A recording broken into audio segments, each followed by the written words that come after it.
Army আজ তারা কই, যারা বলতো বিটিএস হারাম, বিটিএস খ্রিস্টান, বিটিএস নাস্তিক ইত্যাদি।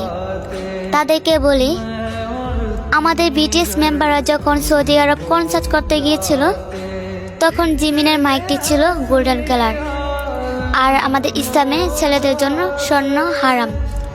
তাই জিমিন সেই জিনিসটাকে রুমাল দিয়ে ঢেকে ফেলে, আর আজ সেখানে গোল্ডেন কালার স্টিচ হয়ে নেগেটিভ পোশাক পরে উড়াধুরা নাচ চলতেছে, আমাদের নবীর রাষ্ট্রকে অসম্মান করতেছে। তো এগুলো কি এখন হালাল? আজ আমি সত্যিই বলতেছি, আমি একজন বিটিএস আর্মি হয়ে গর্ববোধ করতেছি, কারণ তারা অন্য ধর্মের হয়েও আমাদের ধর্মকে সম্মান করে, আর আমরা নিজে মুসলিম ধর্ম হয়েও আমাদের ধর্মকে সম্মান করতে পারি না।